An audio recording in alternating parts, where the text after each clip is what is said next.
Bien chicos, ¿qué tal? ¿Cómo están? Ya saben, mi nombre es el profesor Cristian Mendoza y conmigo estamos desarrollando los cursos de historia, ¿cierto? Bien chicos, entonces en esta ocasión estamos, como ustedes pueden ver en la pantallita, estamos en el curso de historia del Perú, ¿correcto? Esta clase está dirigida para ¿quiénes? Para los chicos de nivel 4 y el tema que vamos a tratar está tal y como está en el módulo, que es la República Aristocrática, la parte número 2 del año 1908 al año 1919. Vamos a continuar, porque la semana pasada hicimos la República Aristocrática, la parte número 1. Ahora vamos por la parte número 2. ¿Correcto, chicos? Muy bien.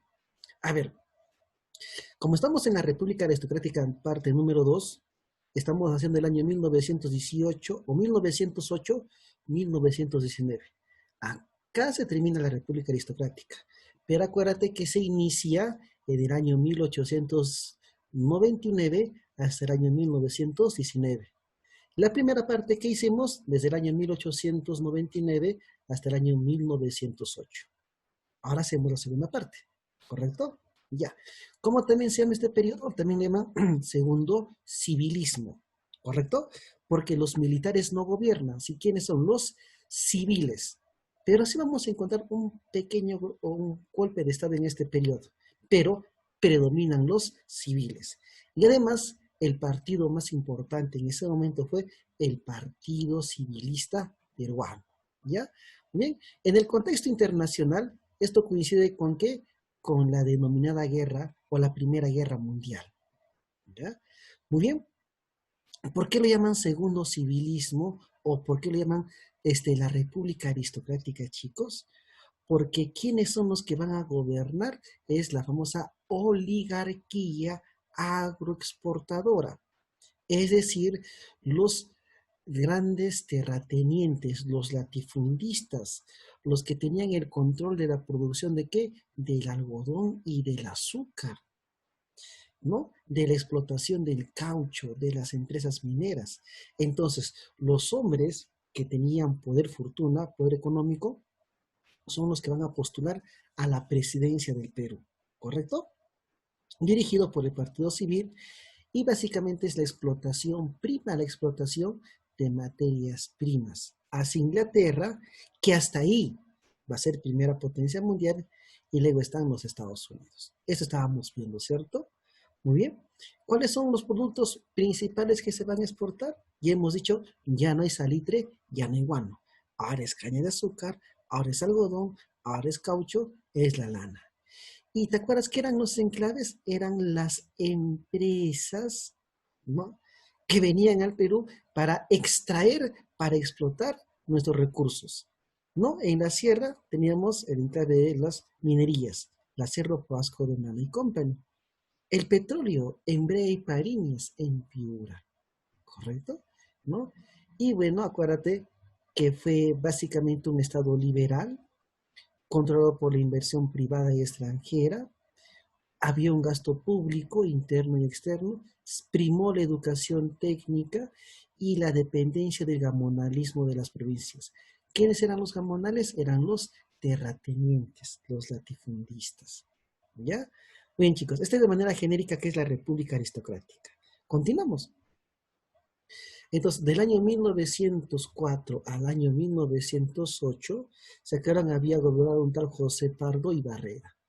Pero ahora miren chicos, acuérdense de este nombre, ¿eh?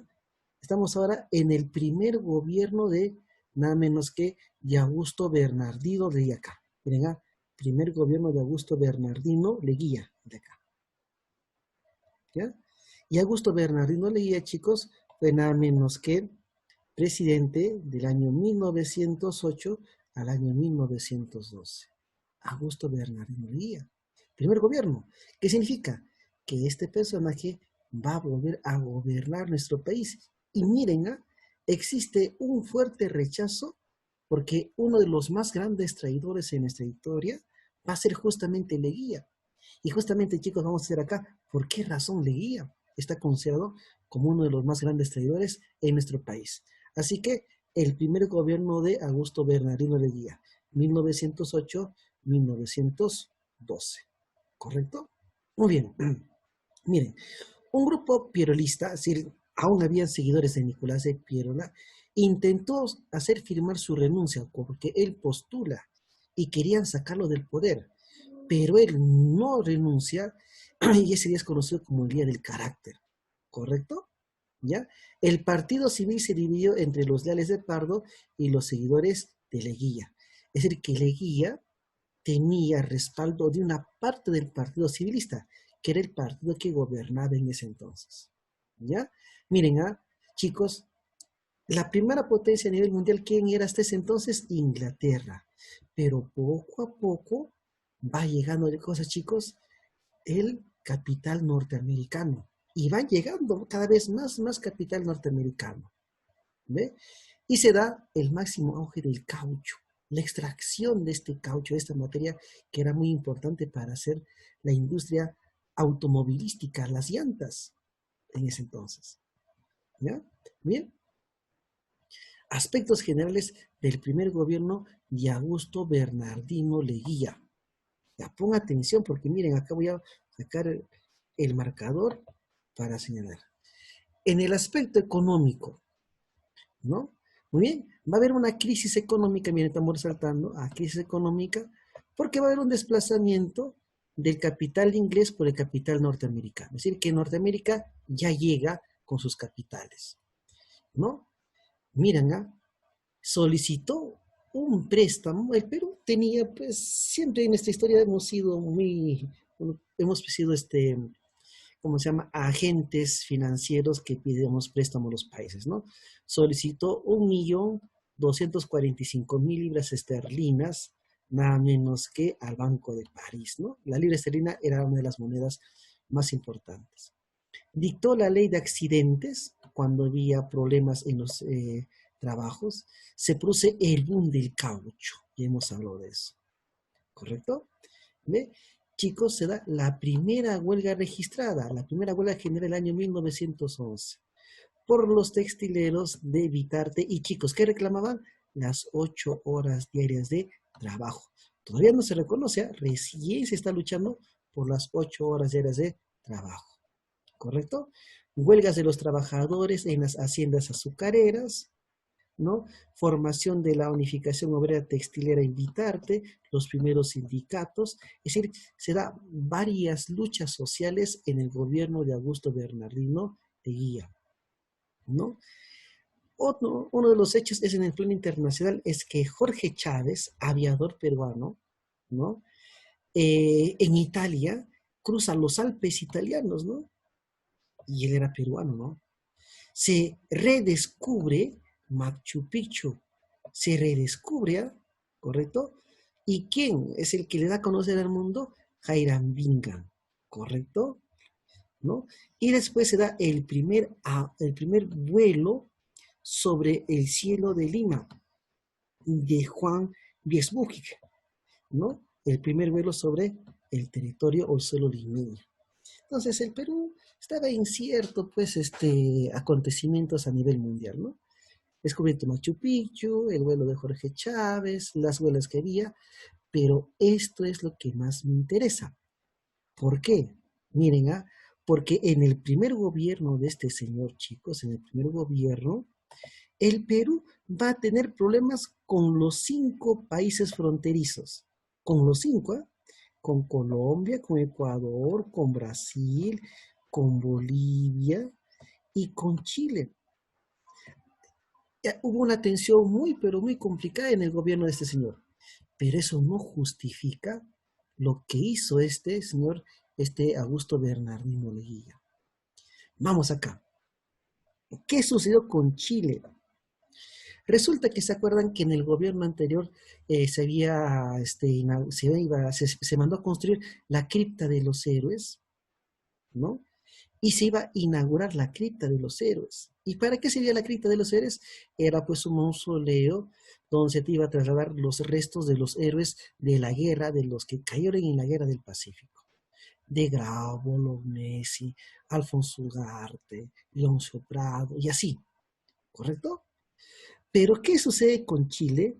Chile en un afán de provocar, el Estado chileno envía una corona de bronce Lo llaman el incidente de la corona fúnebre, porque en un acto, ¿no? En la cripta de los héroes, ¿ve? En un acto quizás provocativo, Chile nos envía esta corona, ¿no? Por un compromiso, una corona nada estética, y bueno, y el Perú lo tomó como una ofensa, ¿no? Porque acuérdate que en ese entonces todavía Tacna y Arica se encontraban bajo administración chilena, todavía. No se había dado, ¿te acuerdas? El plebiscito. Entonces, el incidente de la corona estaba con Chile. Ah, ya. Ese es uno. Otro, dos, ya. Con Ecuador.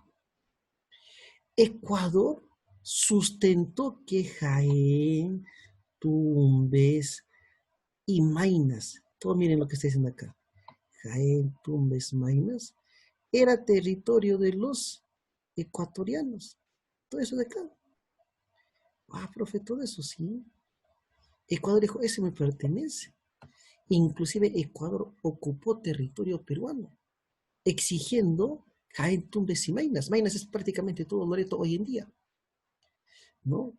Entonces, atentados contra los peruanos en Quito, en Guayaquil, el Perú moviliza 23.000 soldados. Se da la situación nada menos que con Ecuador, ¿no? Y Ecuador reclamaba eso, ¿no? Ese se llama nada menos que el incidente o la cuestión de Maynas. Entonces, Ecuador reclamaba y el Perú obviamente decía, oye, no, esto no te pertenece, no, ese es de nosotros. Pero Ecuador, ¿saben qué es lo que dice? Oye, ¿por qué no vamos a un árbitro internacional y que decida él? ¿Correcto? Nos vamos a un árbitro internacional. Y Perú y Ecuador se van a un árbitro internacional. ¿Y quién fue ese árbitro internacional? España. Dijeron, oye, España, nosotros que hemos sido colonia de usted, al rey Alfonso XIII, oye, finalmente, ¿de quién es Jaime Tumbes y Maynas? Le piden, ¿no? A España, ¿no? El que aclare, ¿no? Entonces, España dijo, no, Jaén, Tumbes y Maynas le pertenece al Perú. Y Ecuador no se quedó conforme, tranquilo, con la respuesta española. Al contrario, lo desconoció. Entonces, Ecuador siempre tenía esa pretensión de quitarnos Jaén, Tumbes y Maynas. Entonces, con Ecuador, la situación estaba bien. Profe, ¿qué pasaba con Colombia? Miren, Colombia también, de manera, miren, ve, de esta parte de acá, miren acá el punterito. Toda esta parte se llama la región de nada menos que vamos acá, vamos en esta zona, ahí se viene acá, está, el trapecio amazónico, todo es el trapecio amazónico, entonces acá blanquito. Entonces, la frontera, bueno, era hasta el río Putumayo, hasta acá, hasta el río Caqueta, mejor dicho, río Caqueta. ¿Y qué habían hecho los colombianos? Habían invadido hasta el río Putumayo, exigiendo esta zona, toda esta zona, el trapecio amazónico, exigían nada menos que los colombianos. Pero el Perú movilizó su ejército y logró disipar nada menos que a las fuerzas colombianas. Entonces, habían problemas, ¿no? Con Ecuador, con Colombia y con Chile. Ahora, acá viene el asunto, con los brasileños, ¿ah? Con Brasil justamente y con Bolivia. Pero para explicar eso, voy a ir acá. Miren, miren acá el mapita, chicos. Entonces, con Chile, ¿qué habíamos tenido? El incidente de la corona, ¿no? Nos envió una corona de bronce en son de provocación los chilenos. ¿Qué había pasado con Ecuador? ¿Cómo se llama? La cuestión de Maynas, ¿cierto? Porque Ecuador estaba reclamando Jaén, Tumbes y Maynas, ¿cierto? ¿Qué pasó con Colombia? ¿Se acuerdan? Ah, profe. Antes, acá era la frontera. Este era el río Caquetá. Este río Caquetá. Y los colombianos se habían apoderado de toda esta zona. ¿Cómo se llamaba? Trapecio amazónico, ¿no? Toda esta zona. Y Colombia se había apoderado de toda esta zona. Entonces, ¿qué hizo el Perú? Movilizó su ejército y rechazó y le expulsó nada menos que a los colombianos. Acá viene el detalle. Miren, escuchen bien, ¿eh? En el primer gobierno de Leguía, en el primer gobierno, cedimos territorio ¿a quién? A Brasil. ¿Y a quién también cedimos oficialmente territorio? A Bolivia. Chicos, en el primer gobierno que estamos haciendo y en el segundo gobierno, él luego cede territorio a Colombia, Chile. Pero en su primer gobierno ya cedió toda esta parte ¿a quién? A Brasil. Por guerra, ¿no? Mírenme, Brasil nos quitó todo ese territorio. Y Bolivia también. Ah, profe. Y es que el presidente le dijo, no, oye, hay que finiquitar las fronteras de una vez con Brasil, hay que finiquitar las fronteras de una vez con Bolivia. De una vez, no hay que perder tiempo. Y Brasil dijo, oye, Perú, ¿ya, pero cómo vamos a hacer el asunto? Y hay que cerrar nuestros límites, sí. Y Brasil exigió estos territorios para él. La región de Acre, esta es la región de Acre, y la región de Beni para los brasileños. Miren, fue el pez que nos quitó territorio. Y el Perú dijo, ya, muy bien, ya, te voy a ceder, pero cerramos fronteras, ¿ah? Y el Perú aceptó. Y se firmó con Brasil el Tratado de Velarde, miren, así se llama, Velarde, guión, Río Branco. Ahí está. ¿Ve? Acá, acá se trata de ver el Tratado de Velarde y Río Branco. Ahí está. Y cedemos ese territorio a los brasileños. Firmamos un tratado. Cerramos nuestras fronteras. Bolivia tampoco se quedó atrás. Y con Bolivia firmamos el tratado de Polo, miren, Polo guión Bustamante. Y cedimos nada menos que a los bolivianos toda esta parte de acá. Y así los bolivianos tienen salida, es un país amazónico. Tienen selva, por eso los bolivianos. Y miren, acá está. El tratado de Polo Bustamante, ¿ve? Polo Bustamante. No te olvides, ¿ah? Listo. Así fue el gobierno desastroso de Augusto Bernardino Villa, donde ya cedimos territorio a dos países. Por guerra, ¿no? Todo a cambio de cerrar nuestras fronteras, se dan cuenta. Por eso hay un fuerte rechazo a Leguía. Y esto fue nada menos que en su primer gobierno. ¿Correcto? Ya. Leguía deja el poder y ahora vamos al gobierno de Guillermo Billinghurst. Y como tú puedes ver, los presidentes gobernaban 4 años, pero él solamente gobernó 2 añitos.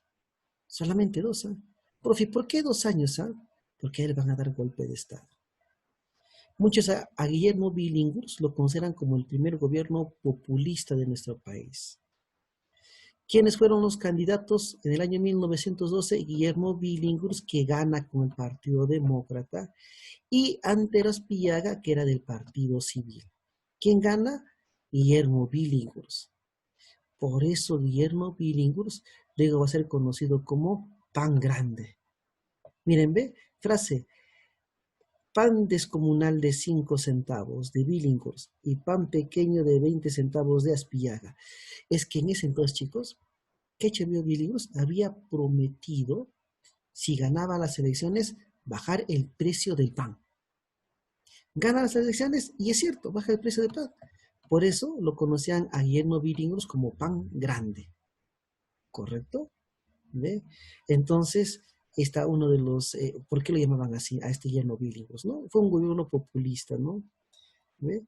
Muy bien, vamos acá. Acá está. ¿Qué sucede en economía? Bueno, chicos, miren, muy importante. Se estaba luchando por las 8 horas diarias de trabajo, ¿correcto?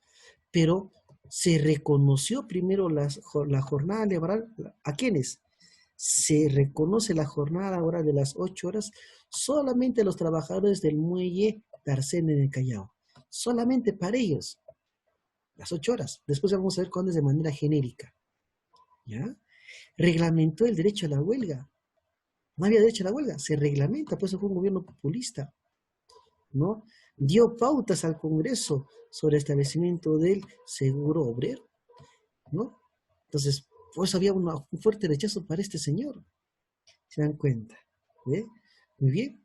¿Qué más sucede, profe, con él? Bueno, estableció el monto del salario mínimo para las indemnizaciones, estableció la enseñanza obligatoria de la religión y la historia, fundó los barrios obreros de Surquillo, creó el departamento de Madre de Dios. ¿Ya? Pero ¿saben por qué le van a dar golpe de Estado? Porque él gobierna solamente 2 años. Porque él era presidente, pero ¿quién estaba en el Congreso? El Partido Civilista. Y el Partido Civilista en el Congreso era un partido obstruccionista, así como lo son hoy en día algunos partidos políticos en el Congreso.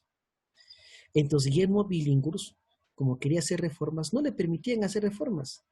Así que, ¿qué es lo que sucede? Que el presidente Guillermo Billinghurst amenazó al Congreso con disolverlos. Oye, si no cumplen lo que yo digo, los disuelvo. El presidente los amenazó. ¿Y qué hizo este Congreso? ¿No? Este Congreso gobernado por los civilistas. El Congreso autorizó a él, Óscar Raimundo Benavides, le autorizó para que le dieran golpe de Estado a Guillermo Billinghurst. Así que el Congreso aprobó y respaldó el golpe de Estado contra Guillermo Billinghurst. ¿Promovido por quién? Por Óscar Raimundo Benavides. Miren, ¿ve? Ponemos acá. El civilismo alienta el derroque dirigido por el coronel Óscar Raimundo Benavides. Y Guillermo Billinghurst es derrocado en el año 1914. ¿Eh? Allá, profe, sacan el poder. ¿Qué año? 1914. Y del 14 al 15, el que le dio golpe de Estado, gobernó transitoriamente, ¿no? Entonces, ¿qué hizo Óscar Raimundo Benavides? Dio golpe de Estado a Guillermo Billinghurst, lo saca del poder a Guillermo Billinghurst, ¿no? ¿Y cuál era el propósito de este militar? Restablecer el control social. ¿Ve? La burguesía buscó protección de los militares. Por eso el Congreso aprobó nada menos que el golpe de Estado. ¿Correcto? ¿Ya? Entonces, ahí está. Muy bien. ¿Qué sucede? Él está en el poder y se inicia la Primera Guerra Mundial. Y se da una crisis porque el mundo entró en guerra. ¿Correcto? Había poca circulación de monedas. Por lo tanto, se da la emisión de los cheques que reemplazaban al dinero metálico. La acuñación de las monedas en oro y plata. El descenso de las exportaciones. Problemas en Bre y Pariñas. Había problemas, chicos. Afrontó la Primera Guerra Mundial en el plano internacional y obviamente esa Primera Guerra Mundial tuvo sus consecuencias. ¿Correcto? Pero él solamente iba a estar un año, del 14 al 15, ¿no? Una junta de gobierno a cargo de él y luego él convocaría elecciones presidenciales, ¿correcto? Se dio la huelga de los obreros de textiles, estalla la Primera Guerra Mundial, apertura del Canal de Panamá, convocó a convención de los partidos, donde los partidos que iban a participar, ¿no? El Partido Constitucional, el Partido Civilista, el Partido Liberal, el Partido Demócrata, estaban ahí. Y esto va a terminar la historia. Entonces, sí hubo un pequeño golpe de Estado en el segundo civilismo. Y nuevamente se eligió presidente en él, chicos. ¿Quién es? José Pardo y Barreda. ¿Quién era, te acuerdas? Fue el hijo del presidente que había firmado la alianza secreta con los bolivianos que generó nuestra pérdida. ¿Cierto? Muy bien. A ver, llegada a la presidencia, el Partido Civil, ¿no? Se alió con el Partido Constitucional, con el Partido de Cáceres y el Partido de Liberal, ¿cierto? Y bueno, finalmente Cáceres, ¿no? Aún estaba vigente, ¿no? El héroe de la campaña de la Breña, ¿se acuerda? ¿No? Y bueno, Cáceres se mostró un poquito opositor al gobierno civilista, ¿no? ¿Ya? Entonces miren, Andrés Ariel Cáceres, oposición de los sectores medios, que representaba los diarios El Tiempo y El Mosquito, ¿no? Eligen a quién como presidente, a José Pardo y Barreda como presidente, ¿no? Y él ha sido presidente de nuestro país, ¿ya? Por segunda vez. A ver, ¿qué sucede? Aumento de la producción, estábamos en guerra, el mundo necesitaba productos, así que aumentaron nuestras exportaciones, ¿correcto? ¿Ya? Disminución de los alimentos, se incrementaron los precios, el capitalismo de los enclaves, ya saben que los enclaves, empresas extranjeras que vienen a explotar nuestro territorio, disminuye el capital inglés y aumenta el capital norteamericano. ¿Por qué, chicos? Porque después de la Primera Guerra Mundial, ¿qué cosa? Surge como potencia Estados Unidos. Ya no es Inglaterra. Inglaterra pasa a un segundo plano. Y esto también pasaba en el Perú.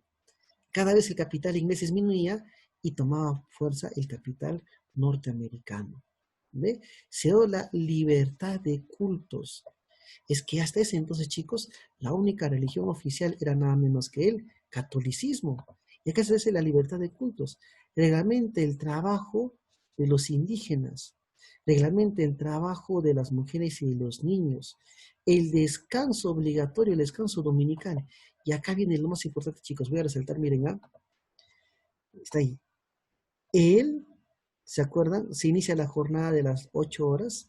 En Billinghurst se reconoce para un grupo de trabajadores del muelle de Arsenal, pero él en su segundo gobierno, el 15 de enero de 1919, él decretó la jornada laboral de las 8 horas diarias de trabajo. La jornada laboral, es decir, que ahora sí en el Perú era obligatorio. Pero hasta el día de hoy, bueno, ahí se encuentra la jornada laboral, ¿no? Hay algunos se cumplen, otros no, ¿no? Se construyó el ferrocarril de Cusco a Santa Ana y de Lima a Lurín, ¿no? Hechos. Continúa la lucha obrera, los obreros continuaban ahí con el apoyo del diario La Labor de José Carlos Mariátegui.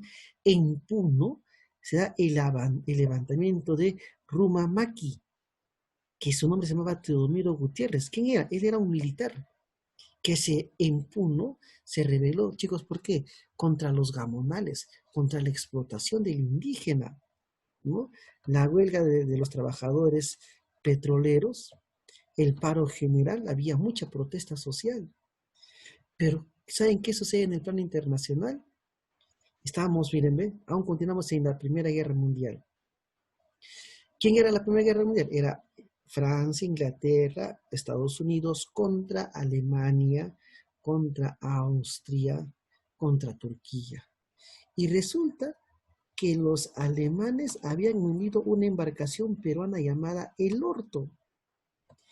Y esto fue para que el Perú declare la guerra a Alemania. Pero claro que el Perú no trasladó su ejército, ¿no? Solo que se alió con los Estados Unidos, como otros países, e hicieron una declaración de guerra nada menos que contra ellos. ¿Muy bien? Repatrió a muchos peruanos que se encontraban en Tarapacá, Tacna y Arica, porque se encontraba la chilenización, ¿se acuerdan? ¿Y qué era la chilenización? Incomodar, fastidiar a los peruanos que vivían en Tacna y Arica, porque se había plebiscito para que no voten en contra de Chile, pues, ¿no? ¿Ve? Y finalmente lo sacan con golpe de Estado en el año 1919 a José Pardo y Barreda. Y ahí termina la Segunda República o la República Aristocrática que hemos hecho la parte número 2. La práctica, chicos, muy sencilla. Miren, durante la Primera Guerra Mundial, ¿quiénes fueron los presidentes que sucedieron? Óscar Raimundo Benavides y el que hemos hecho, José Pardo y Barreda, ¿no? Acá está, ¿ve? Ahí está la respuesta. El reglamento de las huelgas, 1913, ¿quién estaba en el poder? Del 12 al 14, Guillermo Billinghurst, ¿dónde está? Acá está, ¿ve? Pan grande, ya saben por qué lo llamaron, ¿no? La reforma educativa más importante se dio en la República y fue en el gobierno de José Pardo. ¿Se acuerdan? La educación primaria obligatoria y gratuita. Miren, principal actividad económica durante la República Aristocrática. Ya no había salitre ni guano. ¿Y qué se encontraba?